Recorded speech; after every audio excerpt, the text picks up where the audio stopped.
Hello, welcome to Sound and Fury Book Reviews. As usual, I'm Tina. Today I'm doing a book review of Scurry by Seann Barbour. This is a book coming out April 25th, 2025. It's a thriller horror, it's self-published. I received this book from the author in exchange for a fair review. A character-driven thriller with a definite creep factor, Scurry is a hidden gem that you should totally check out. What's it about? Caddy Hammond isn't like the other girls. She can talk to roaches.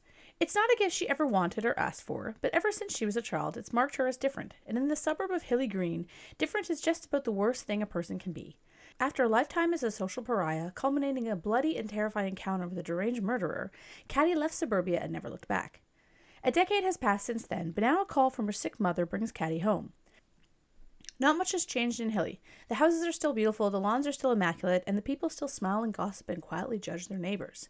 And the serial killer Caddy narrowly escaped from all those years ago is still there, watching her. He has his own gifts, he has his own pride, and he has no intention of letting the roach girl slip through his fingers once more. This book took me entirely by surprise because I thought it was going to be some sort of like slasher horror or like a cat and mouse serial killer story. There is a killer, of course, but this book is less about that than the characters' journeys. The serial killer aspect is almost second to the characters' growth. The characters are absolutely fantastic. Caddy is likable, understandable, and weird in a relatable way. Anyone who identifies as counterculture or goth would probably really like her, as she's of that niche group without being so heavy-handed about it. Like, she wears some of the clothing, she has a hairstyle, she listens to metal, all that stuff, but she's also not, like, over the top about it, at least not as an adult. It's clear the author understands what it means to be goth and is not just including a goth character. I will admit that I went through a phase in like grade 10 where I kind of flirted with goth style. I never really got into it like that hard. I was definitely more counterculture though. I used to wear this like colonial hat thing in grade 12 to school just because it annoyed people because it was so stupid.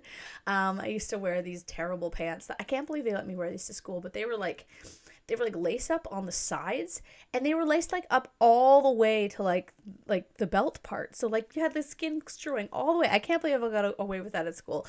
But anyway, I used to wear things that I found were like deliberately annoying. It's like, you know, that movie Uncle Buck where he's like, this hat angers people.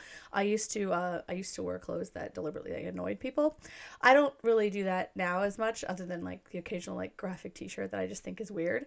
But that's because my, you know, style now is more like not giving a shit.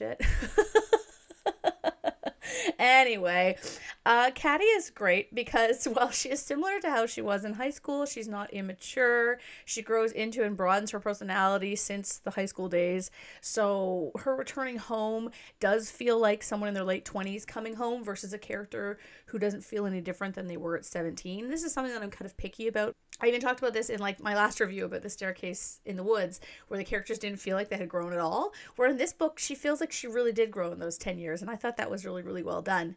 And there are scenes where she is in high school.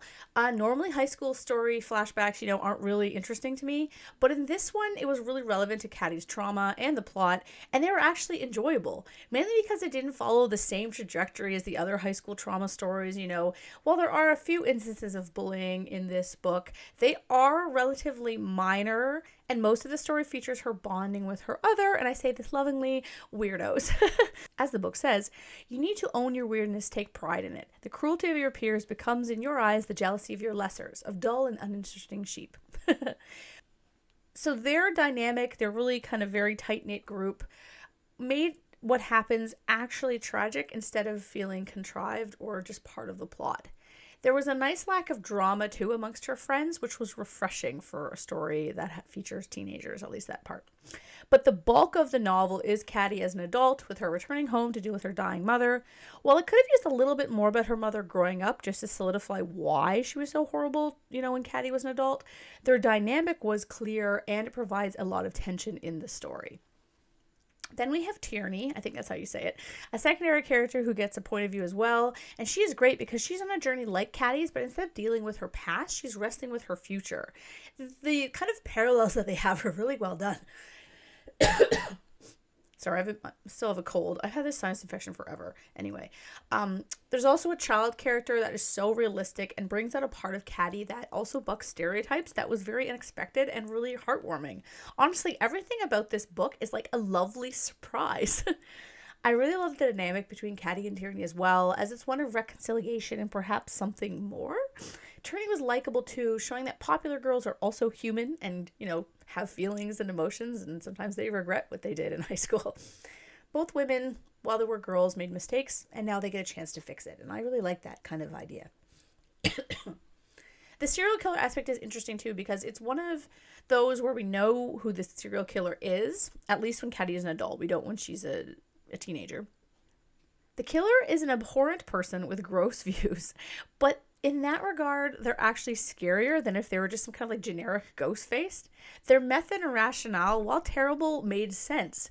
I could have used a few more scenes with the killer actually, as much as I didn't like them as a person and reading their, sections made my skin crawl, but that's more like in retrospect. While the scenes with the killer have great tension, they aren't super scary in the sense of horror. I actually would put this book more as a thriller than a horror, because the lines do blur in those genres at times. And for this book, I think it fits more with a thriller, actually. But I don't think it's wrong to say that it's a horror as well. There is a mild amount of magical realism in the story, how Caddy can talk to bugs, but it's actually a very small part of Caddy's life. In fact, it's more of an impetus for her to do things like stand up to bullies as a child and go to university as a young adult than something she has to learn about or overcome. It's something that she just kind of understands that she has this ability. She doesn't really question it. I mean, she kind of is like, why do I have this? But it's not like the story is about her discovering this and going into it. It's just something about her that's not really explained, but feels normalized in a way, and that she leans on at certain parts in the story in a way that made sense. It was really, really well done, because it kind of makes sense. Like, if you had this weird ability where you could hear bugs or understand them, communicate with them, if you were to tell anyone that, they'd be like, you're hearing things, maybe you have schizophrenia, something like that, right? And so for her, it makes sense that she just kind of keeps this to herself, which I think most people would do, because it doesn't really change anything about her life that she has this kind of ability. So for her to talk to people about it, it wouldn't really do her any favors. So it kind of made sense that she didn't say anything. The bugs were also cute. I hate spiders. So there's a part with that which I was like, of course spiders would be redacted. But Caddy's pet roach Spot was an adorable animal character. I just loved him. I also learned some interesting facts about bugs, so that's kind of cool.